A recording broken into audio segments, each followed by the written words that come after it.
What's up everyone? It's been a while since my last upload. I'm ImSidVicious and I'm back for some Path of Exile 2.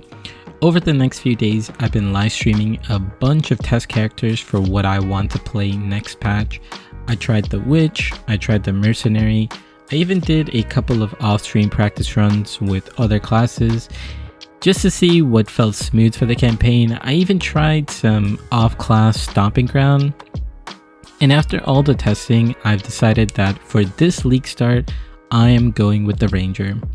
Why Ranger? This patch actually brings some interesting changes in reworks to the class. Deadeye looks extremely strong and a lot of the skill options are getting love. Things like the new ice skill, the poison reworks with toxic growth, even electrocuting arrows. There's just a lot of fresh potential in Ranger this league, and I haven't really pushed Deadeye deep into the endgame before, so I'm excited to see how it plays out. So this video is going to be my Ranger leveling guide focused on the campaign. I'll cover the full leveling process step by step, so this includes what order to use the support gems, when to swap gem setups, and how to use the lightning arrow, lightning rod, and stormcaller arrow for early game, what gear upgrades to look for and when the big power spikes happen, how to prep your trading and vendoring with a Regex and a Lootfilter for bows, rings, and gloves and quivers, and basically everything you need to get through Acts 1 and 3 smoothly and into the new Act 4 and interlude acts, and also start your early mapping smooth. Before we get fully started, we need to put a big disclaimer. Although we have patch notes, there will be more changes we are not ready for. For example, we won't know what the new skill tree looks like. We don't know fully how the support gems will be. They could be renamed, they could be changed. For example, there might be a nerf to martial tempo that we are predicting. And finally, the new Asendency changes for Deadeye. We won't know exactly how the mark changes work until we actually feel for it for ourselves. So be ready to make some adjustments. And with that being said, let's get into the leveling. Let's start off with my Lootfilter for leveling. Here's my link. It might not be accessible if the website is down, but after the patch is set, you should see my profile and the Lootfilter at the bottom. You will see 0.3 Ranger leveling a lightning arrow, and you could simply follow it and the game will automatically update it. I also have my PoE. You can use the PoE loadouts at the top right to see what my gears and skills look like at every act of the game, and I have an early map setup as well, which I upgraded as I went through the early maps, and I got to about T9 in about an hour and a half. Either way, you can import this into your PoE, or you can simply click on the link and see how it looks. With that being said, let's get into the act progression.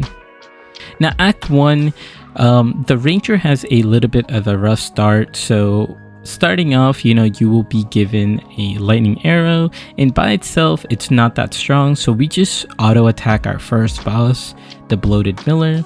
We can use lightning arrow when he spawns minions to clear some of them away as the lightning arrow chains to them. And when we go into town, I pick up my gem reward and choose a lightning rod. This will be our combo for our single target damage. You place the rods, then you shoot lightning arrow that chains to the rods. In the first zone, there's a camp, and here you can get another skill gem, and you will add contagion, which is good for clearing, and there's also no int requirement for this gem at level 1. So the single target rotation is throw down a few rods at the target, then lightning arrow. For clear speed, you're just going to contagion and then hit with your lightning arrow. And if you need a little more DPS, then you could throw down a couple of lightning rods and then lightning arrow as you have contagion on them, and the packs will be deleted. It's especially good in the Red Veil. Now, in my campaign runs, I skipped the Devourer boss. and you can go and fight him in the mud barrows, and he will give you a support gem. You have to go back to the town, and when you talk to Renly, you'll get a support gem. But in my playthrough, I just skipped this boss, but it will give you more damage because you simply have more support gems. Instead, I get my support gem from the Hut Witch in Grailwood. She can be tricky to fight, but you can just auto attack her.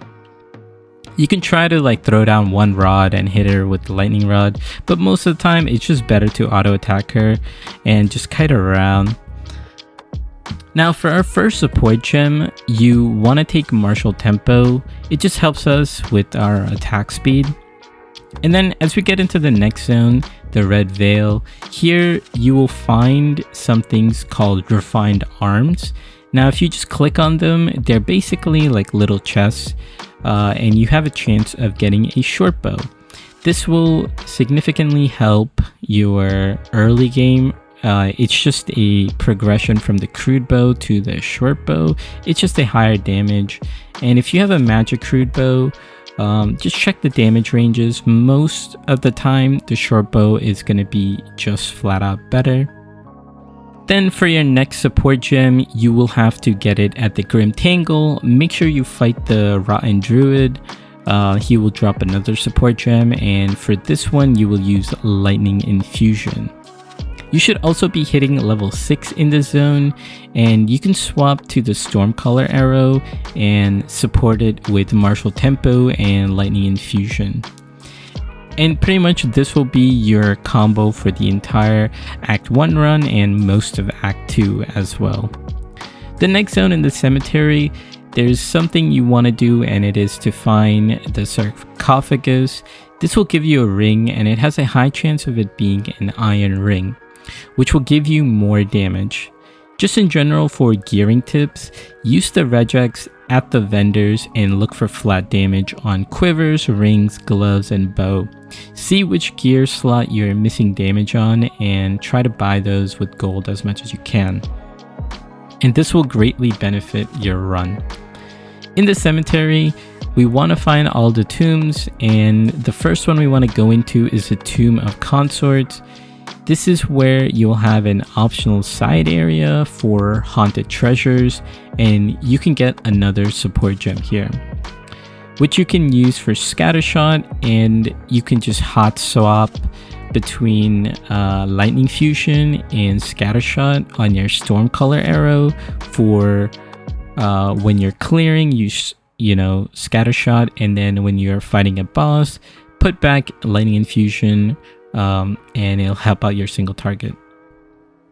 A little bit later, you will be in the hunting grounds, and what I like to do here is I like to hug the side and go along the edges and pretty much pick up all the checkpoints. If I see Faithorn checkpoint, I skip it for later.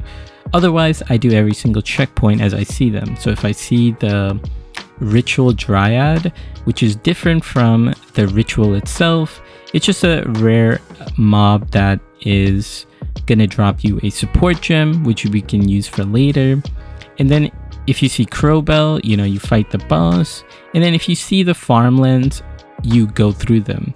I like to go through this whole zone and find Luna's loot, which gives us 2 skill points, and finish the zone until the village waypoint, which is the next zone. Then I use the waypoint to either go back into town and then vendor reset, and then go back into hunting grounds. To finish everything, just go to the Faithorn zone and pick up the spare gem after defeating King of the Mist. This spare gem will be used for Herald of Thunder, which I will use the support gem I got from the side area in hunting grounds with the Innervate support. Also, when you go back to town after beating King of the Mist, Finn will give you a bunch of charm options. I personally like picking the Topaz charm for the Act 2 boss, because I don't really need the Cold charm for Act 1 boss, but if you're new, you might want to take the Sapphire charm for cold resist. Now for the village zone, you know, make sure to grab Renly's tools. This will always have an Artificer orb, and when you go back to Renly, he will give you the option to choose a rune, and you always want to pick the storm rune because flat damage early game is going to be just much stronger. And if you have any extra flat damage runes, you can use on your bow. And basically you should be hitting around level 11. This is going to be your power spike because you could start dropping the Warden's Bow, and once you get the Warden's Bow, you want to use the Artificer's Orb that you found and the rune that you selected to get you a pretty big damage upgrade. Now, if you've made more Artificer's Orb by salvaging throughout the run, you can, socket another rune. Once you make this upgrade, pretty much the rest of the act is a breeze. All you want to do is make sure to pick up the support gem in the mana ramparts and get to level 14 so you can use your level 5 skill gem on Freezing Salvo. And you want to support that with Hourglass, and if you happen to find another support gem, I like to use Execute. Another tip for fighting the Act 1 boss is to make sure you have a greater life flask, which heals about 150 HP. This can be very helpful if you're not comfortable with the fight and you take a little bit of chip damage.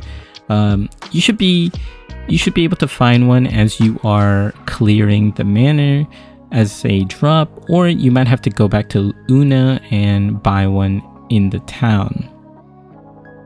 Now, off to Act 2, which is relatively straightforward. The biggest challenge actually is in the beginning where you might have some difficulty. You have to fight this boss called the Dread Engineer, and for this boss you need a fire resist, to deal with this guy. So you should be looking for like a ruby ring or just some fire res if you can find it on your belt, helmet, or boots.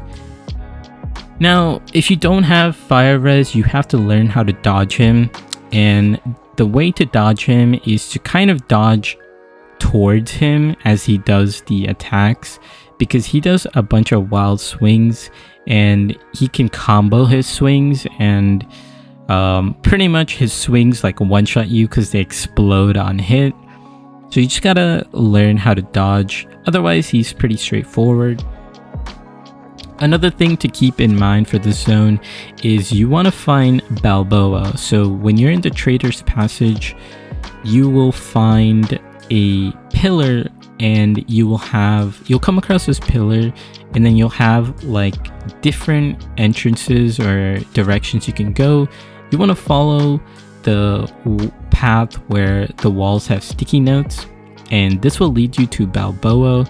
Balbala is important because he will drop a coin, and this coin will be used for our Ascendancy trial. I like to go to Keth first. Like after you progress through the next couple zones, you'll get the options to go to different things, and I like to go to Keth first. Then I like to go to the Badlands, just because when you go to Keth, there's a boss fight which gives you 2 skill points. Also in Keth, there is a zone where it drops a ring, and when you have the option, you want to pick the lightning ring.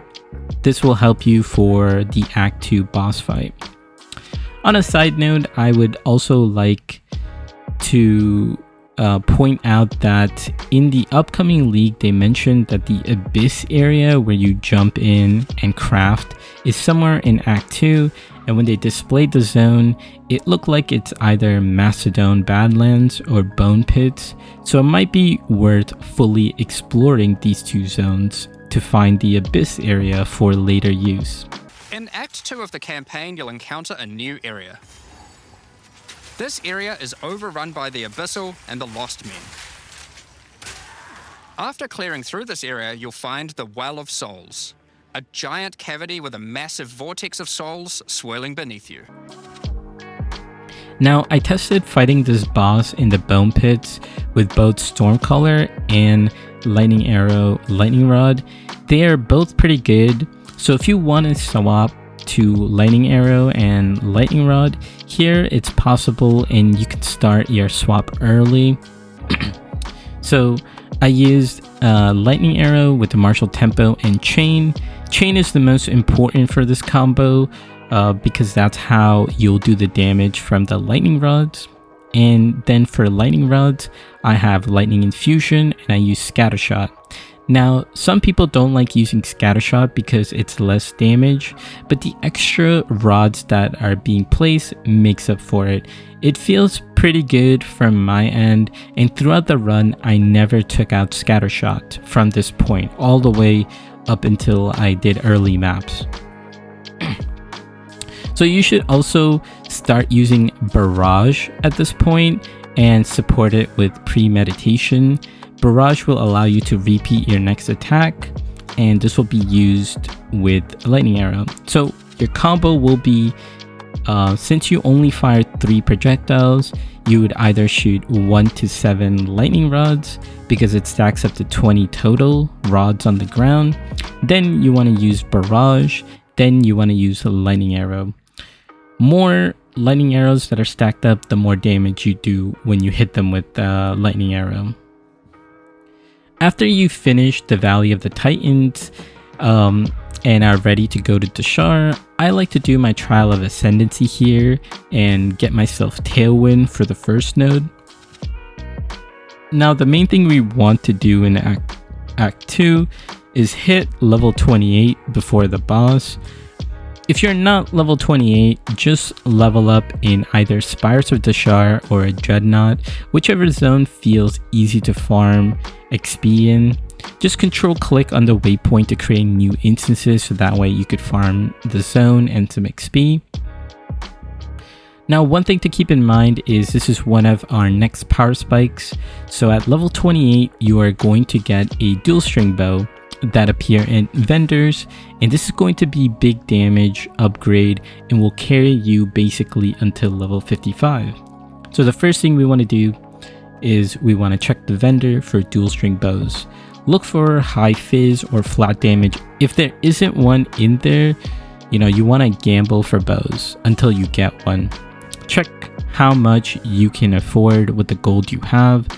The Lootfilter will also help you find some dual string bows as you're farming the high level zones. So you could potentially drop a bow as you are playing Act 2 in zones level 28 and up. Then what you want to do is you want to spend all your currency farming the best bow. So use the transmutes and augments. And also next season we can use essences as regals or just use regals yourself. Now if you're playing trade, and you can basically use my trade filter to just filter for good dual string bows. If you have an exalt or 2, some people will probably put them up for 1 or 2x. If they're selling for more, just based on whatever currency you have, look at the trade and see what you can do. Now, once you have a good bow, use your whetstones, use your artificer orbs to get 2 sockets, and then use your storm runes, then your iron runes, and then glacial or fire runes in that order to boost your damage. Now, this will basically destroy everything. The real reason dual string is strong is the additional arrow, which allows us to stack more rods quickly, and therefore making our DPS window really strong. And that's also why I use scattershot.